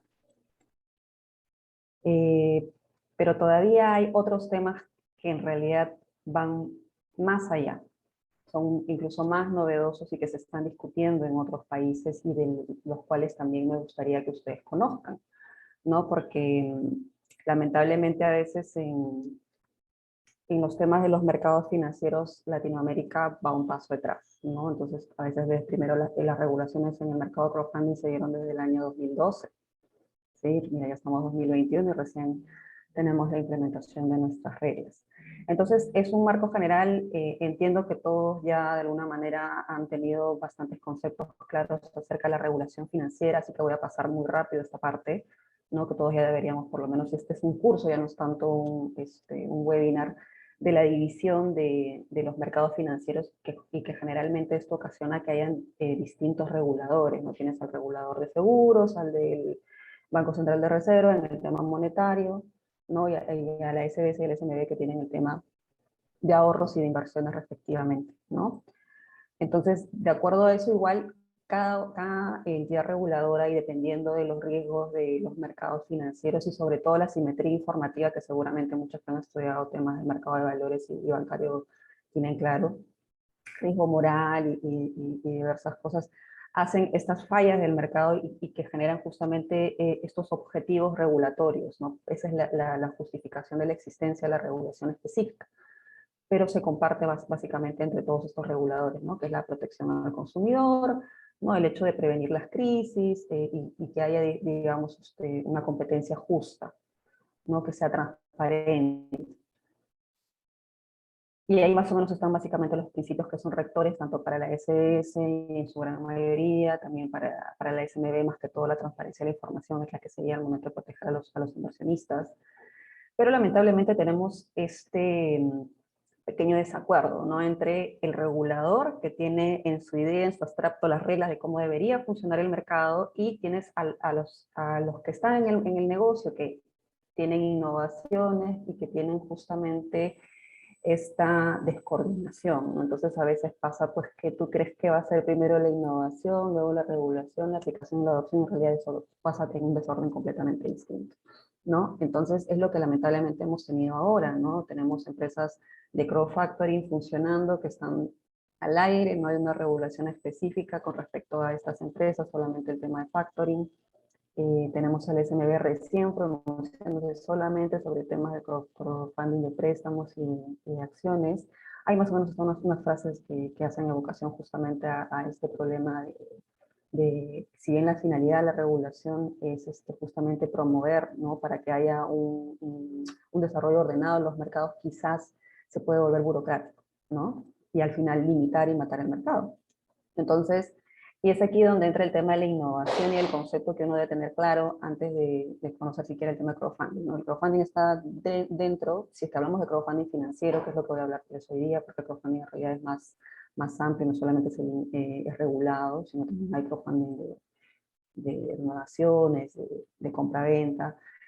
Y ahí voy a pasar rápido. Básicamente, tienes un fenómeno que prioriza el uso de la tecnología en la prestación de los servicios financieros, ¿no? Y tienes varias etapas que comienzan desde la crisis 2008, tienes a las denominadas recientemente TechFin, que son aquellas empresas tecnológicas que tienen tantos clientes que ya pueden darle incluso servicios financieros, ¿no? Entonces, esos son los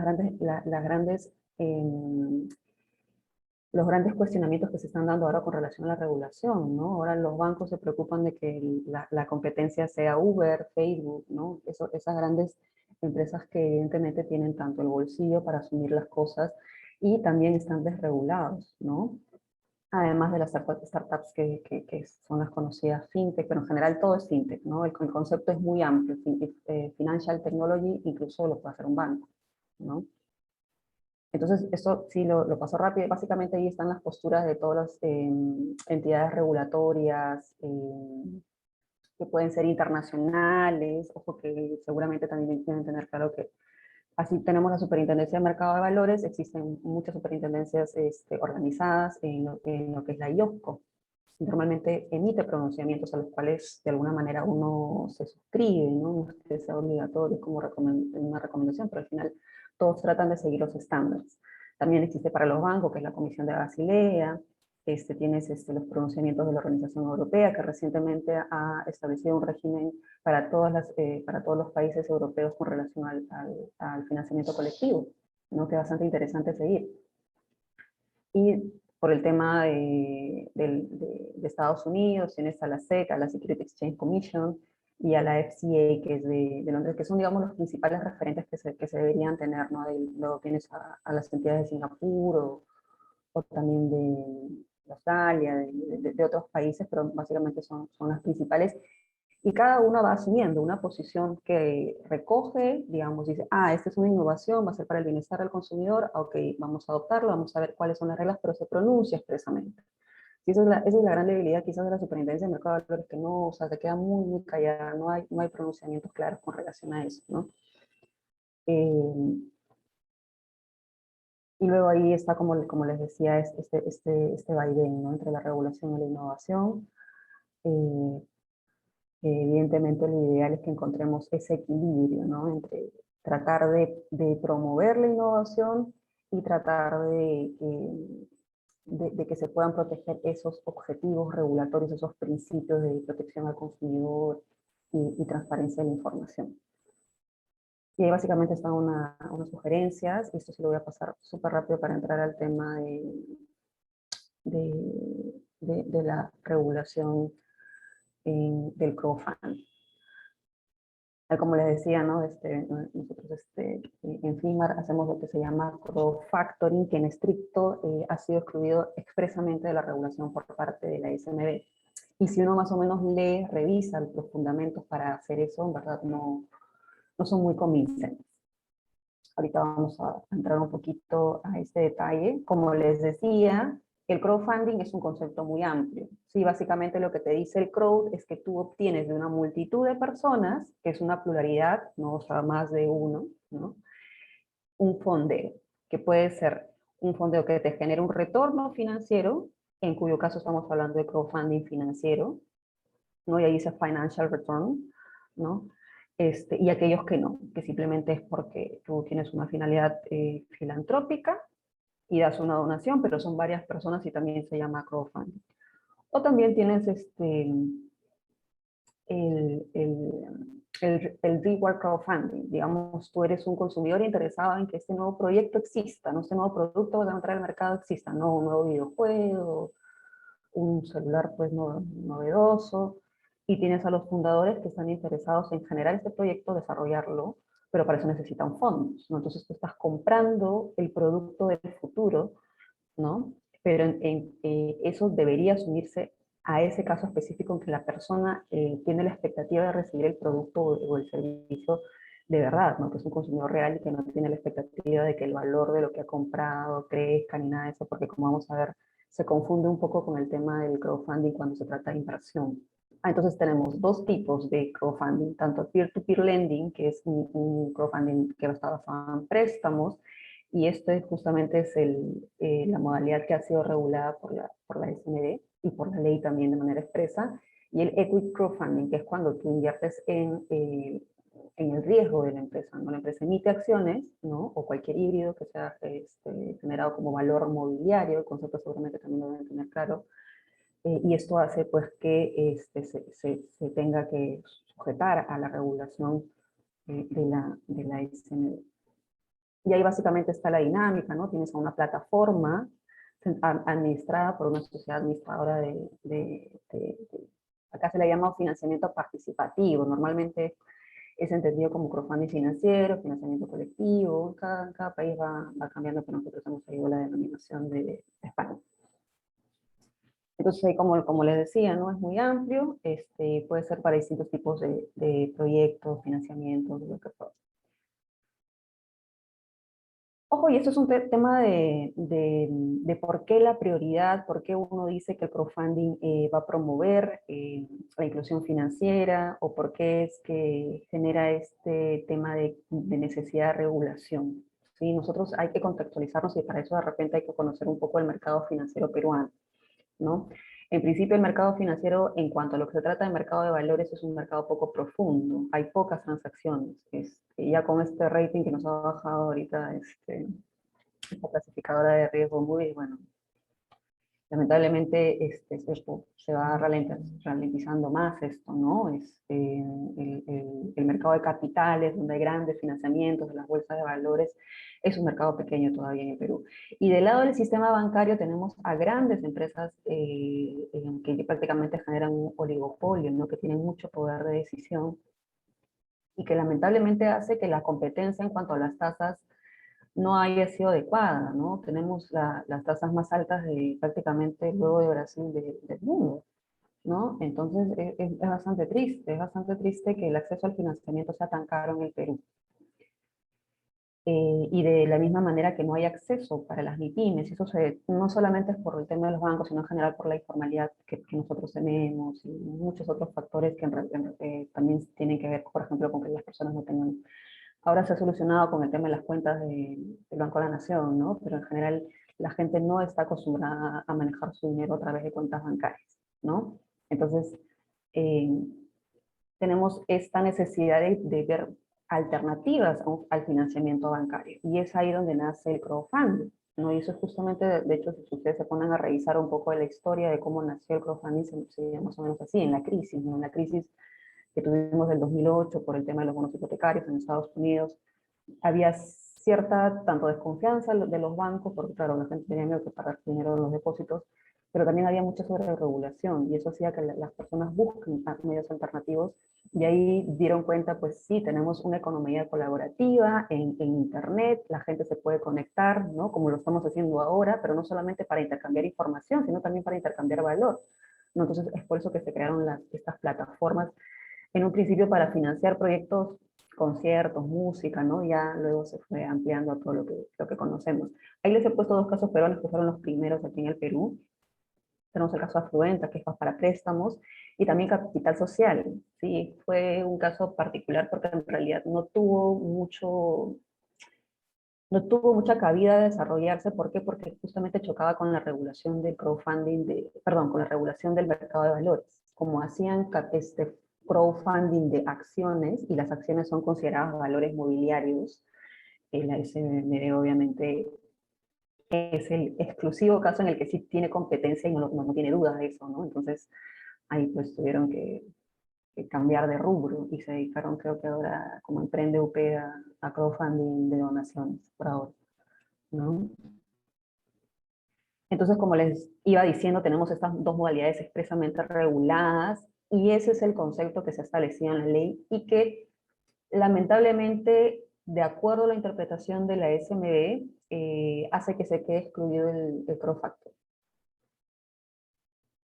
¿Por qué? En verdad, entrar al detalle es bastante triste, ¿no? Decir que por una palabra queda excluido, cuando en el crowdfunding tienes algo mismo, tienes inversionistas, naturalidad de personas, ¿no? Y retorno financiero, que es básicamente la clave del crowdfunding financiero, ¿no? Los invitados, si quieren, pueden leer, ¿no? los informes, sustento del proyecto normativo de la SMD cuando responde, ¿no? ¿Por qué no está regulado el crowdfunding? Caso distinto al que será cuando Chile saque su norma, ¿no? Que ya está a punto de aprobarse. Incluso están incluyendo criptoactivos, ¿no? Y nosotros recién estamos haciéndonos complicaciones por palabritas, ¿no? Por términos, cuando a la SMB se le ha dado la facultad expresa de hacer cambios a la norma, excepciones, de acuerdo a cómo vaya, ¿no? Mostrándose el mercado. En este mercado lo que más tenemos es crowdfunding. Y también crowdfunding inmobiliario, que de paso no, tampoco lo han regulado. Básicamente aquí les estoy poniendo algunos puntos importantes a conocer si es que alguien quiere animarse a proponer cambios a la normativa. ¿Sí? Ya han habido comentarios al reglamento que salió hace unos meses y se ha publicado, ¿no? Los comentarios de los que están interesados, más la respuesta de la SMB. Felizmente, en muchos de los casos, la SMB ha hecho cambios en función a los comentarios, ¿no? Pero todavía falta mucho, ¿no? Entonces, ¿qué cosas son los puntos que yo considero que podría aportarse? ¿No? Tenemos las limitaciones en cuanto al financiamiento por proyecto, que es muy lesivo en el caso de crowdfunding inmobiliario, por ejemplo. Si uno se va a poner a revisar los proyectos de crowdfunding inmobiliario en otros países, son de millones, porque los proyectos inmobiliarios son grandes, ¿sí? Entonces, los límites que ha establecido la SMD no hacen sentido para el mercado. Y encima es al año y por empresa, ¿no? Es ciertamente, ahí sí no ha habido un tema, un criterio de proporcionalidad, ni del tema de innovar, ni nada, ¿no? También tenemos los límites a los inversionistas. Lo que se ha seguido es el concepto del inversionista institucional. Aquellos que han estudiado mercado de valores probablemente deben tener el concepto claro, ¿no? Para ser inversionista institucional, básicamente esto significa que el emisor en el mercado de valores ya no tiene pues que seguir todas estas reglas de la transparencia de la información, o sea, te limitas, es como que un corte de camino y básicamente es como que, básicamente es para que entres al tema, para que seas público, te beneficies tributariamente y al final sea solamente con inversionistas institucionales. Entonces, este concepto es el mismo que se ha utilizado para decir ya, solamente con relación a estos no hay límites y a los demás vamos a ponerles límites por lo que acrediten en sus ingresos, ¿no? Entonces, es bastante triste las limitaciones que se han establecido con relación a los inversionistas. En otros casos, por ejemplo, como les decía, recientemente ha salido, bueno, no tan recientemente, en octubre, el pronunciamiento de la Unión Europea, y claramente han establecido que para poder, o sea, ¿cuál es la finalidad? Tú te tienes que poner a pensar, ¿no? Dices, la finalidad es que tengo que proteger al inversionista que no está acreditado, que no es institucional, porque en teoría, ¿no? Esta persona no está preparada, esta persona puede confundirse, puede no recibir la información adecuada. Entonces, establezco un criterio objetivo que puede ser un límite, ¿no? En función a sus ingresos. Pero hay profesionales que se especializan en finanzas que no necesariamente van a tener 1 millón o 2 millones de soles en su cartera, ¿no? Y que tienen los suficientes conocimientos para invertir. Entonces es por eso que se han establecido nuevos criterios. Ahora das como una especie de cuestionario, llenas, haces declaraciones que conoces o hasta puedes hacer como pequeños cursos, ¿no? Y de esa manera ya demuestras que de verdad tienes conocimiento cuáles son los riesgos que estás asumiendo y de esa manera puedes invertir sin limitaciones, ¿no? Pero aquí simplemente se ha establecido ese límite y no hay mayor desarrollo. Luego tenemos los requisitos financieros, ¿no? Como también se debe saber, tenemos el capital de 300.000, que felizmente bajó, antes era 400.000, luego los comentarios bajó a 300.000. Pero también podría ser más proporcional, sobre todo para aquellas nuevas startups que están saliendo, ¿no? O sea, ahorita, digamos, si es que Fismar es la única que ha solicitado o que ha obtenido de la autorización, no solamente es porque Fismar es muy, no sé, tiene una buena asesoría legal para haber obtenido el trámite tan rápido y demás, sino que es porque básicamente no se están presentando muchas empresas. Se están presentando solamente las que tienen el bolsillo suficiente como para asumir esto, ¿no? Entonces se ha restringido, es una barrera bastante alta. Entonces aquí lo que también, si es que pueden ver los comentarios o hacer nuevos comentarios y analizar otras normas, o en todo caso innovar, ¿no? O sea, no solamente tienes que seguir las reglas que están en otros mercados, no tienes que evaluar también las reglas y lo que necesita tu mercado en sí, y como una de las finalidades de la SMB sobre todo es promover el mercado de capitales, ¿no? Que se ve instrumentalizado normalmente por los valores mobiliarios, pero ahora es cualquier cosa, o sea, hay muchos vehículos de inversión, ¿no? Entonces, al ser un país en vías de desarrollo, tú priorizas eso, priorizas instrumentos alternativos que puedan promover la inversión y el financiamiento, ¿no? También tenemos las prohibiciones, ¿no? Se han seguido ciertas prohibiciones con relación a las inversiones automáticas, que es un poquito, había emocionado un poquito cuando leí el tema de los cambios de las inversiones automáticas, pero al final va a ser lo mismo, ¿no? Ahí habría que también cambiar esa parte. Se tienen las prohibiciones de que la sociedad administradora pueda invertir más del 10% en un solo proyecto, que a veces sobre todo los que saben financiero, ¿no? Tú te alineas tus intereses con el de inversionistas. Si yo, como administradora de la plataforma, tengo los fondos para completar la inversión, porque si no completo la recaudación, se me cae en la operación, ¿no? Entonces, es operativamente incluso necesario, y a veces no solamente es del 10%, y lo que están estableciendo ahora es que solamente va a ser del 10%, así, como si fuera una excepción. Y luego, como ya les venía comentando, que se ha excluido el crowdfactoring, no se ha contemplado al crowdfunding inmobiliario como una modalidad específica, y habría que considerar cómo metemos a los criptoactivos, ¿no? Que aquí también hay bastantes proyectos con relación al blockchain. Y esto es básicamente digamos, reafirmando, como les decía, de cómo el crowdfunding se presenta como una alternativa de financiamiento, más aún en situación de crisis. En otros países donde ya el tema ya está regulado, ya está servido, han participado las fintech, han participado las crowdfunding, incluso entre una combinación entre financiamiento y donación, ¿no? Que es bastante interesante para la reactivación económica y que sería bien, bien interesante que se presenten aquí. Y básicamente está la descripción. Este es un antecedente para que más o menos tengan claro por qué era necesaria una ley expresa, ¿sí? Ahí tenemos la regulación de la SBS. Con esto, Afluenta tuvo problemas, que fue una de las primeras crowdlendings en el Perú, porque la SBS tenía la facultad suficiente para interpretar que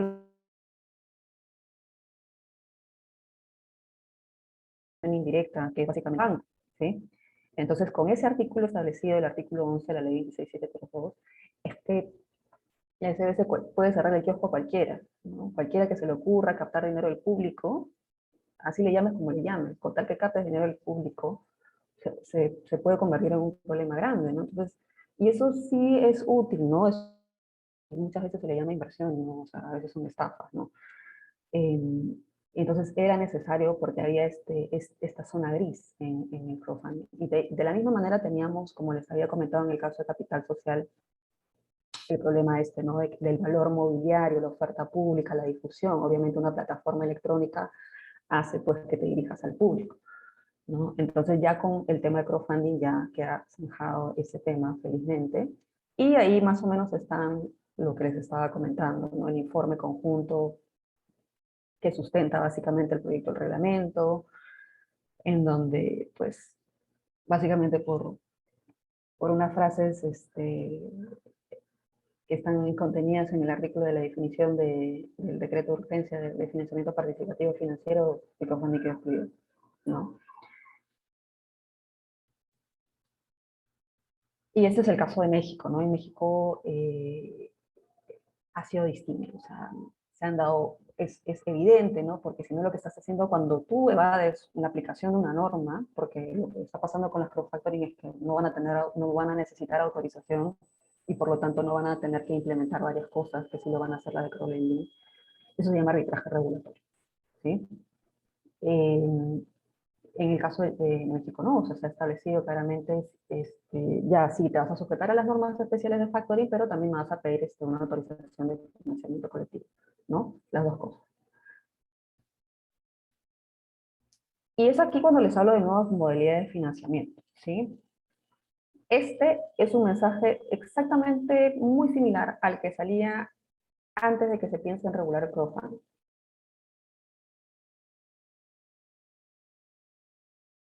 Me acabo no diciendo, advertencia, el crowdfunding no está regulado y demás, la norma tal, ¿no? Que prohíbe la publicidad de activos financieros y demás. Lo mismo está pasando ahorita con el Initial Coin Offering, o también Security Token Offering, o lo que fuera, cualquier modalidad de financiamiento a través del blockchain, ¿sí? También hay Initial Exchange Offering ahora recientemente. Ha sido un boom en el año 2017-2018, ahora no tanto con el tema de la crisis y porque se está reformulando a que sea más regulado en mercados extranjeros, ¿sí? Aquí me parece haber visto hasta dos casos. No sé, además de ese pronunciamiento, ¿qué otra cosa ha hecho la SMB? A ver si de repente hay por ahí alguno de la SMB que me puede comentar, porque no hay otro pronunciamiento adicional, ¿no? A que solamente se limita a valor mundial, ese es el problema.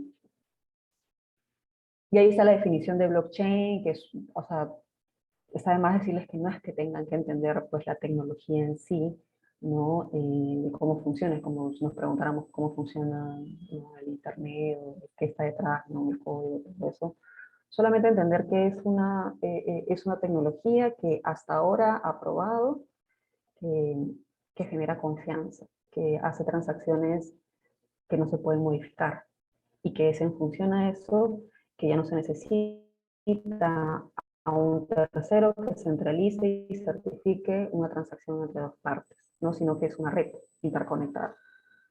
Ahí están los beneficios del blockchain para el mercado de capitales en sí, ¿no? Como les decía, la inmutabilidad, la transparencia, la autonomía, más o menos están las características, ¿no? Si es que es un blockchain abierto, como el Bitcoin o cerrado, que son de corporaciones, y se van agregando, pues, ¿no? Las transacciones, así como registros públicos, ¿no? Se va agregando uno. Y ahí básicamente la rapidez, ¿no? El hecho de la supervisión, bastantes beneficios. Y acá es donde entramos al Initial Coin Offering. Hay bastantes tipos de tokens. Se le dice token a lo que representa el derecho en la blockchain. ¿Sí? Yo tengo, así como tengo una acción, ¿no? Sobre la empresa, tengo un token sobre la blockchain. Hay distintas modalidades. Está el tema de las monedas, las criptomonedas, ¿no? Que es el virtual currency, pero tienes también esta diferencia medio suspicaz para algunos entre el utility token y el security token. El security token es básicamente que en lugar de que sea un bono o una acción en el mercado de valores, porque eso así se le dice security en Estados Unidos, es un token, ¿no? Entonces es un token que hace el mismo rol, o sea, tiene las mismas finalidades, pero está representado en una blockchain y se le dice security token, ¿no? Pero también tienes a los utility tokens, que son, como les había dicho, hay una modalidad que no está regulada, que es el crowdfunding de preventa de bienes o servicios. Entonces, el utility token es lo mismo, ¿no? Es un derecho que le da al que adquiere de beneficiarse del nuevo producto en un futuro, o el servicio, lo que fuera, o ser parte de una comunidad. El asunto está en que uno está regulado, el security token, y el otro no. Entonces, muchos proyectos han tratado de decir que eran utility cuando en realidad eran security porque tenían la finalidad de un retorno financiero, ¿no? Entonces, ahí les he linkeado también el caso peruano que he detectado otro también, ahorita ya no me acuerdo el nombre, pero solamente es cuestión de que ustedes busquen, básicamente hacen su plataforma, acá lo van a ver, El crowdfunding es un tercero que centraliza en una plataforma y publica proyectos que obviamente no necesariamente tienen que utilizar blockchain, ¿no? Y esto es, te olvidas de la plataforma que es un tercero, tú mismo lanzas tu página, ¿no? Y dices, ah, ya, este es mi proyecto y te vendo tantos tokens para que yo pueda hacer mi proyecto, ¿no? Más rápido, ¿no? Ya te olvidaste hasta el administrador de la plataforma de crowdfunding. Ahora se ha cambiado, como les digo, porque han habido bastantes temas de cómo no está regulado propiamente en estricto, o porque ellos creían que no estaba regulado, porque ahorita hay muchos pronunciamientos de los reguladores que les comenté al inicio con relación a que en la medida que se comporten como security, para nuestro concepto valor mobiliario, están regulados, ¿no? Así es una regulación que ataca el objetivo de tu regulación y no se entrampa en formalidades, ¿no? Y eso es lo que debería seguir la SMB.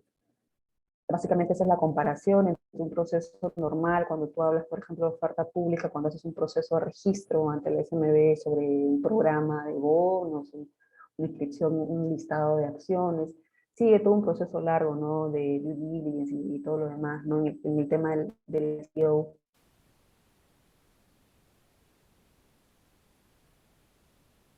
cosas antes del marketing, ¿no? Entonces, se prestaba mucho pues para estafas, para bastantes situaciones irregulares. Incluso este caso es como les decía, esto del utility token con el security token, ¿no? Estos señores tenían un proyecto de comida, que no tenían ni siquiera la necesidad de descansar en blockchain, y captaron, ¿no? Decían, ya, te vendo tokens, ¿no? Para que tú seas usuario, ¿no? Usuario, ¿no? En realidad la gente compraba porque pensaba que ese token que compraban iba a subir de valor. Entonces esa expectativa era de un retorno financiero y por lo tanto la SEC indicó que se devolviera toda la plata porque eso era un security token y no sabía seguir el procedimiento correcto, ¿no? Entonces, ahí básicamente está el análisis, la regla de cuándo hay un security y cuándo no, que es básicamente la regla del Howey Test, que para los que han estudiado mercado de valores seguramente deben haber escuchado de ese tema. Y es bastante interesante. Este análisis se está siguiendo prácticamente en todo el mundo. Este análisis de si es que hay un acto de inversión, cuando tú básicamente estás ahí, no haces nada con el trabajo de otros, ¿no? Recibes un retorno financiero, ahí hay inversión y necesita protección porque eres un tercero que no tiene información suficiente sobre cómo es que se está obteniendo o no se está obteniendo ese retorno financiero, ¿no? Esa es la finalidad de la regulación financiera. Y eso es lo que está pasando con el crowdfunding y los inversionistas están quedando totalmente protegidos de ese lado, ¿no? Y ahí básicamente están las preguntas, como que más o menos el test de preguntas acerca de cuándo, ¿no? Veo que es un security y cuándo no. Y ya con eso creo que estamos, o sea, igual me he ido más allá, pero les digo que esto es lo que se viene y de esto es lo que se está discutiendo en lugar de crowdfunding. O sea, crowdfunding ya pasó, como que es algo que ya está. Nosotros recién estamos entrando, pero los que recién están tomando, lo están haciendo a la vez, están tomando el tema de crowdfunding y de blockchain a la vez, ¿no? Que es lo que nos falta a nosotros. Y ya con eso creo que entraremos a preguntas. A ver, no sé si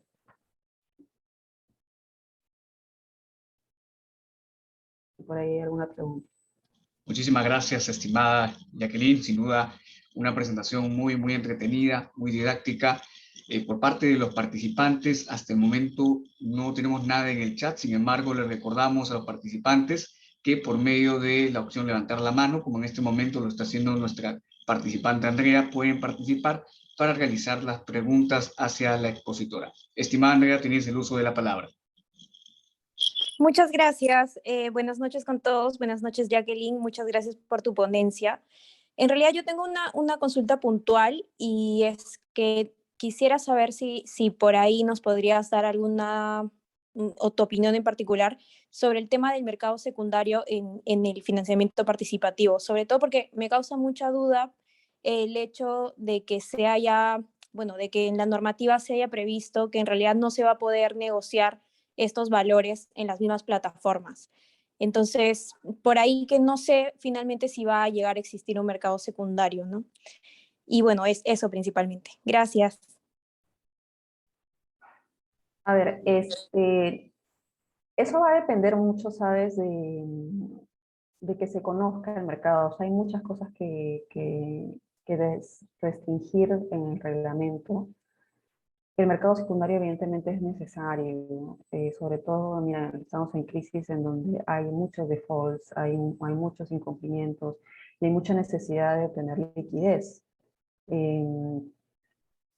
Sería ideal, ¿no?, que se tenga abierto ese camino, pero por ejemplo, si hablamos solamente de las áreas no reguladas de la SMB, eso tranquilamente se puede hacer. El asunto es que todavía estamos en una etapa de inicio aquí en el Perú. Entonces, no, por ejemplo, Afluenta tenía mercado secundario.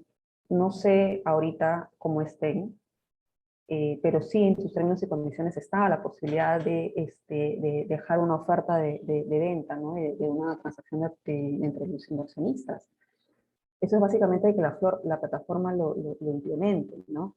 En el caso ya de la parte regulada, en verdad sí, pues la SMB va a tener que meterse también, o sea, es que el asunto está en que la SMB tiene que evaluar qué partes en verdad son necesarias regular y qué partes no, ¿no? O sea, antes del reglamento se metía a, por ejemplo, antes de la versión final del reglamento se metía a en qué momento el inversionista va a desembolsar el dinero, o sea, cuando no es para nada útil que el inversionista mande su orden de inversión y luego deposite la plata. Entonces tiene que ser al revés, porque eso es más práctico porque las transacciones se celebran en el momento, ¿no?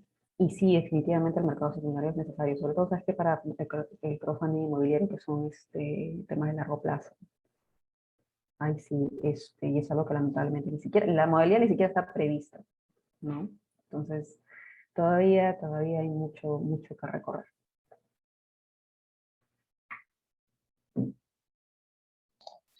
Muchísimas gracias a nuestra participante Andrea por la formulación de su pregunta. Si tiene alguna pregunta, estimados participantes, adicional a la formulada ya por la participante Andrea, lo pueden hacer en estos momentos. Damos un espacio de 1 minuto para que puedan, ¿no?, levantar la mano o en todo caso darles tiempo para que puedan escribir sus preguntas por medio del chat. Así que corre en este momento el minuto. Sin embargo, queremos aprovechar ese minuto para agradecer a Jacqueline Escobar, de parte de todo el comité organizador del curso que se está llevando a cabo el día de hoy.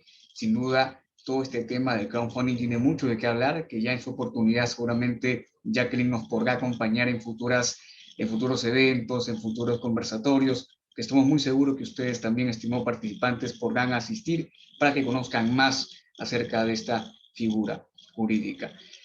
Nuevamente le recordamos, muchas gracias Mariano, ahorita te cedemos el uso de la palabra, les recordamos que todos los materiales, las diapositivas y demás que se está compartiendo por medio de los cursos, de todas las sesiones, están encontrados mediante el Drive, el cual ustedes pueden acceder, ya que se ha compartido el mismo a través del grupo de WhatsApp. Sin más, estimado Mariano, ha levantado la mano, te cedo el uso de la palabra. Gracias. Hola, Jacqueline. Buenas noches con todos. Yo tenía una pregunta, teniendo en cuenta que, bueno, todo lo que has mencionado que es muy, muy interesante. La innovación, evidentemente, cambia a cada momento, ¿no? Y efectivamente, hoy en día ya se dan nuevos modelos de financiamiento, incluso dentro del crowdfunding, a través de otras tecnologías, complementándolo con blockchain. Yo tenía como consulta si es que la SMB tiene, o sea, está considerando, ¿no?, todavía las experiencias que puedan tener las distintas plataformas, o si es que, considerando la innovación que está a la vuelta de la esquina, está abierta a asumir, o mejor dicho, a recibir nuevas propuestas de negocios que permitan al final el acceso al financiamiento, ¿no? O ya, por así decirlo, creo que estamos un poco tarde para hablar de crowdfunding acá en el Perú, ¿no? Sí, mira, el asunto es que nosotros tenemos fraccionadas las competencias, como había dicho al inicio, ¿no? Tienes a la SBS, a la SMB y al BCR, ¿no? El BCR, por ejemplo, tiene las facultades ahorita de regular el tema de pagos, a las cosas que se han metido con temas QR, la SBS podría regular de repente algo más en las casas de cambio y así, ¿no? Tienes temas transversales que evidentemente tendría que formarse una comisión y que sea clara y que reciba lo que nosotros tenemos, además del sandbox que se ha conocido y que de hecho lamentablemente la SBS ha emitido un reglamento que solamente se limita a sus reguladas, ¿no? Tienes el concepto de Innovation Hubs, que básicamente es como, no sé, como una plataforma de atención, ¿no? Un espacio de los reguladores en donde tienen una comunicación fluida con aquellas empresas que quieren innovar, ¿no? Que tienes ahí una puerta abierta donde tú vas, haces consultas y demás. Eso es lo que todavía no se tiene claramente acá, ¿no? En el momento en que se comenzó a proyectar el reglamento, mandamos cartas, pedimos reuniones, y lamentablemente la dinámica de la SMB ha sido simplemente no. Es decir, cuando saque mi proyecto, mándame tus comentarios. No, no ha habido mucha apertura. Me parece que solamente ha habido apertura con la asociación en sí, pero en realidad no necesariamente todos los miembros de la asociación FinTech van a tener una misma postura, ¿no? Entonces, distinto ha sido el caso que yo citaba en un artículo que he escrito que me ha gustado bastante, el caso de Chile. En el caso de Chile, el regulador financiero, además de haberse integrado, o sea, antes había una SBS y una SMB en Chile, ahora es una sola, hicieron una mesa directiva, o sea, hicieron una mesa, una reunión, así como una mesa de trabajo con todos los actores. Y sacaron un informe, un reporte. Y a partir de ese reporte es que se pudo incluir como parte del concepto de instrumento financiero, no solamente al contrato de préstamo, a la factura, sino también al criptoactivo. Entonces, qué interesante, qué es lo que sale cuando tú abres la puerta y llamas al que va a ser regulado y le dices, oye, ¿qué cosa se te está ocurriendo? ¿Qué cosas se están dando? Porque el regulador lamentablemente no puede saber todo. O sea, ellos tienen un área de investigación y desarrollo que justamente los que han tomado la competencia ahora del crowdfunding. Pero hay limitaciones en cuanto a recursos administrativos y todos los que estamos en el mercado tenemos toda la disposición a decirle, ¿no? A explicarle. Y de hecho que lo hemos hecho en el momento de mandar los comentarios. Básicamente pidiendo modificaciones en ciertos puntos, ¿no? Pero no es lo mismo escribirlo en el papel que contarlo, ¿no? En unas reuniones, ¿no? O exponerlo como lo estoy exponiendo a ustedes, ¿no? Y eso nos falta. Nos falta que, de paso, que primero la SMB se pronuncie sobre el sandbox y que de manera conjunta con el BCR, la SBS y la SMB lancen su Innovation Hub, ¿no? Que digan, ya miren, esta es la puerta abierta que siempre voy a tener para nuevas innovaciones. ¿Cuál es el siguiente punto de agenda? Ok, ya terminamos con el crowdfunding, ahora que sí, ¿no? Entonces, eso es lo que nos falta. Es simplemente insistir, hacer más difusión de esto, ¿no? Sobre todo los que estamos interesados en estos modelos. Y yo repito, es muy necesario para la promoción del desarrollo de nuestra economía, para la reactivación, para el acceso al financiamiento, para que las tasas puedan bajar, ¿no? En varios aspectos. Entonces, ahí está la invitación lanzada para el que le interese. Gracias, Jacqueline. Muchísimas gracias, estimada Jacqueline Escobar, por responder la consulta de Mariano Camere, que el día de hoy ha participado. Y asimismo, queremos nuevamente agradecerte, tomando en consideración el tiempo, a no ser que haya quizás otra pregunta por parte del público. De ser así, pueden formularla o en todo caso ya daríamos por finalizado la presente sesión, no sin antes recalcar la notable participación de Jacqueline Escobar el día de hoy, nuevamente de parte de todo el equipo de leyes, del Grupo de Estudios de Derecho Corporativo y todas las instituciones que están detrás de la organización y difusión del presente curso. Te agradecemos por participar el día de hoy y nuevamente mencionamos que nos gustaría contar con su participación en una siguiente oportunidad. Muchísimas gracias, estimada Jacqueline. Gracias a ustedes, encantado. Que tengan buenas noches. De igual manera, estimados participantes, culminamos la 9ª sesión del día de hoy, no sin antes recordarles nuevamente que todos los materiales que se están compartiendo de las 10 sesiones están disponibles en el Drive. En el caso que todavía no se esté subiendo, se estará subiendo ya a partir del día de mañana, y también se estará subiendo todo lo relacionado a lo que son las grabaciones, como la que se está dando en estos momentos. También recordamos que durante la semana van a haber dos anuncios importantes para de leyes. El primero de ellos es que vamos a realizar un sorteo de becas y medias becas que se está llevando a cabo gracias a Lex Academy sobre un curso de especialización. Ya estén al tanto de la página de Facebook de Leyes, donde vamos a comunicar todo ello. Asimismo, también recordarles que dentro de 2 semanas, el 22, 23 y 24, vamos a realizar un seminario especializado, el cual va a contar con la grata participación de diversos y distinguidos y connotados juristas que hablarán acerca sobre la Constitución, economía y libertades, que está directamente vinculado con los diversos temas que se han dado durante las sesiones. Así que los invitamos a participar también a ese seminario especializado, que estamos muy seguros que va a ser muy útil para ustedes. Se compartirán también las diapositivas, los materiales y asimismo también las grabaciones. Sin más, esto sería todo por hoy.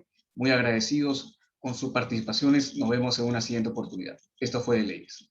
Muchas gracias y muy buenas noches con todos.